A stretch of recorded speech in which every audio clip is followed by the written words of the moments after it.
I mean, yeah, we were trying to like watch every POV, trying to, pick up on little things, see if we can see how this game was actually going to pan out at the top of the leaderboard.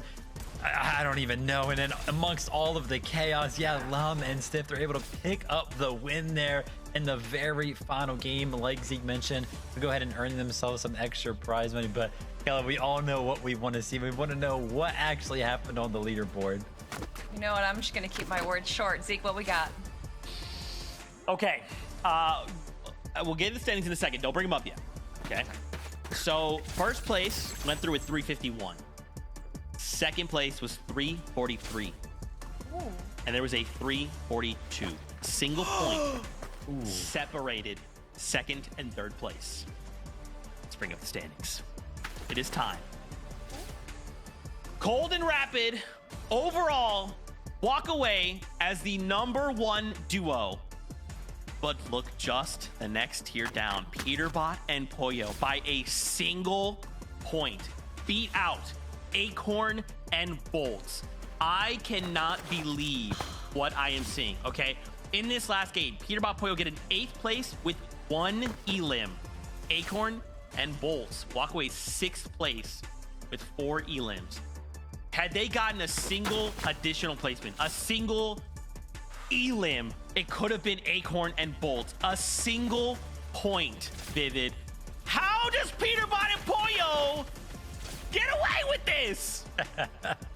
I mean, they get away with it because they earned it. They played so good throughout the day. Yeah, in the middle there, right? If you take a look at games 4, 5, and 6, they were a little bit slow, but because of how well they did in all of the other games, they just had such a lead. Those 3 games effectively did not end up meaning much. And look at this, actually a mistake towards the end, right? Just flying all over the place, trying to kind of make something happen, and maybe a little bit timid there from the duo, picking up 0 eliminations, not finding the refreshes that we're used to seeing them actually find in the end game. But maybe it was all calculated. They knew they just had to stay alive, pick up enough placement points to just barely go ahead and qualify. And we saw how close it was from Peter to get eliminated actually around zone 8 there. He was getting absolutely sprayed and still was able to shockwave himself directly to Poyo, recover, and then heal back up. I swear, regardless of what is going on with Peterbot, if you put an exotic in that man's hand, anything is possible.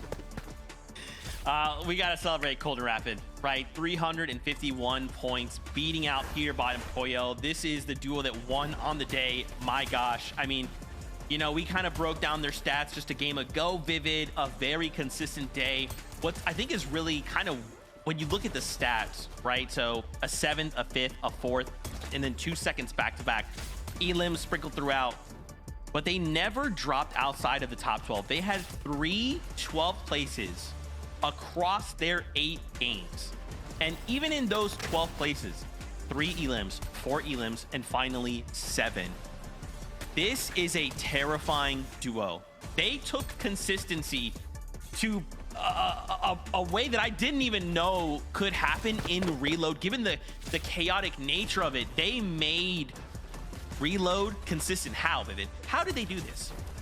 I mean, they're just so good. That's how. We know Cole, we know Rapid at this point in time. Teaming them up together, it's always going to be scary. And, when you kind of take a look at the standings, right, how close it was between first and third place, 351 points, all the way to 342 points there in that third place. Because of how aggressive they were in that early game, they pretty much got all of their eliminations, 7 of them, in that final game from the early game.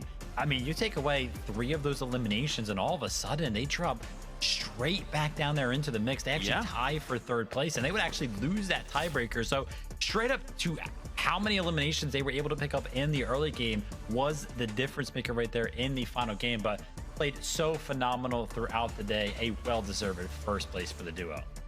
100%. They were so smart in how they handled that early game, especially when you had Bird and Mopping and Jason Allo right next to them contesting each other. It was just free eliminations, and obviously they're so smart, they're so aware of what's going on around them, that anytime it looked like any of those players were fighting each other, they would just jump in third party and get the eliminations for themselves.